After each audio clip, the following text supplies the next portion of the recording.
നമസ്കാരം. കേരള ക്രിക്കറ്റ് അസോസിയേഷന്റെ തനിക്കെതിരായ കുത്തുവാക്കുകൾക്ക് മറുപടിയുമായി മുൻ ഇന്ത്യൻ താരം എസ് ശ്രീശാന്ത്. തനിക്കെതിരെ അപകീർത്തികരമായ വാർത്താക്കുറിപ്പ് ഇറക്കിയവർ ഉത്തരം പറയേണ്ടി വരും. അതിന് അധികം നാൾ കാത്തിരിക്കേണ്ടി വരില്ല.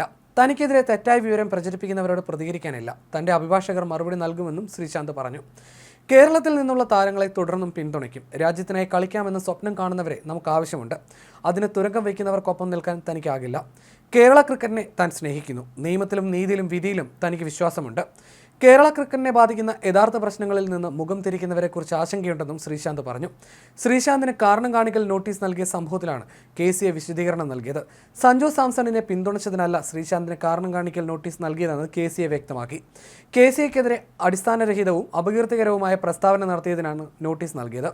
കേരള ക്രിക്കറ്റ് ലീഗ് ഫ്രാഞ്ചൈസി ടീമിന്റെ സഹ ഉടമയായ ശ്രീശാന്ത് KCAക്കെതിരെ അപകീർത്തികരമായ കാര്യങ്ങൾ പറഞ്ഞത് കരാർ ലംഘനമാണെന്നും സംഘടന വിശദീകരിച്ചു. വാതുവെപ്പ് കേസിൽ അകപ്പെട്ട് ജയിലിൽ കഴിഞ്ഞ കാര്യം ഉൾപ്പെടെ ഓർമ്മിപ്പിച്ചാണ് KCAയുടെ വിശദീകരണം. കോടതി ക്രിമിനൽ കേസ് റദ്ദാക്കിയെങ്കിലും വാതുവെപ്പ് വിഷയത്തിൽ കുറ്റവിമുക്തനാക്കിയിട്ടില്ല എന്നും KCA ചൂണ്ടിക്കാട്ടി. ശിക്ഷാ കാലാവധി പൂർത്തിയാക്കിയ ശ്രീശാന്തിന് KCA വീണ്ടും കളിക്കാൻ അവസരം നൽകിയ കാര്യവും ചൂണ്ടിക്കാട്ടിയിട്ടുണ്ട്. വാതുവെപ്പിൽ അകപ്പെട്ട താരങ്ങൾക്ക് വേറെ ഏത് ക്രിക്കറ്റ് അസോസിയേഷനാണ് ഇങ്ങനെ അവസരം നൽകിയതെന്നും KCA ചോദിക്കുന്നു. KCAയുടെ വിശദീകരണക്കുറിപ്പ് ഇങ്ങനെയാണ്. കേരള ക്രിക്കറ്റ് അസോസിയേഷൻ ശ്രീശാന്തിന് കാരണം കാണിക്കൽ നോട്ടീസ് നൽകിയത് സഞ്ജുവിനെ പിന്തുണച്ചതിനല്ല, അസോസിയേഷനെതിരെ തെറ്റായതും അപകീർത്തികരവുമായ പ്രസ്താവന നടത്തിയതിനാണ്. കേരള ക്രിക്കറ്റ് ലീഗ് ഫ്രാഞ്ചൈസി ടീമിന്റെ സഹ ഉടമയായ ശ്രീശാന്ത് കേരള ക്രിക്കറ്റ് അസോസിയേഷനെതിരെ അപകീർത്തികരമായ കാര്യങ്ങൾ പറഞ്ഞത് കരാർ ലംഘനമാണ്. താരങ്ങളെ സംരക്ഷിക്കുന്ന നിലപാടാണ് കേരള ക്രിക്കറ്റ് അസോസിയേഷൻ എന്നും സ്വീകരിച്ചിട്ടുള്ളത്.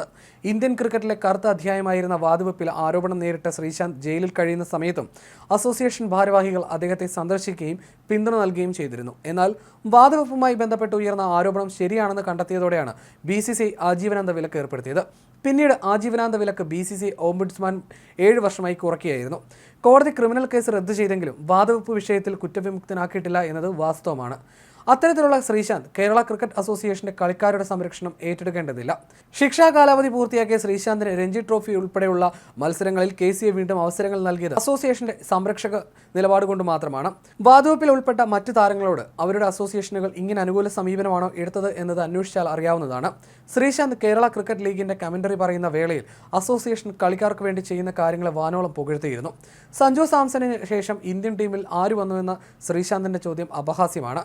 സജന സജീവൻ, മിന്നു മണി, ആശാ ശോഭന എന്നീ സീനിയർ ദേശീയ താരങ്ങളെ കൂടാതെ അണ്ടർ 90 ലോകകപ്പ് ജേതാക്കളുടെ ടീമിൽ VJ ജോഷിത, അണ്ടർ 90 ടീമിൽ CMC Najla, under 90 Asia cup ടീമിൽ മുഹമ്മദ് ഇനാൻ എന്നിവർ സ്ഥാനം നേടിയതും ശ്രീശാന്ത് അറിയാത്തത് കേരള ക്രിക്കറ്റിനെ കുറിച്ചുള്ള അറിവില്ലായ്മയായി കാണുന്നു.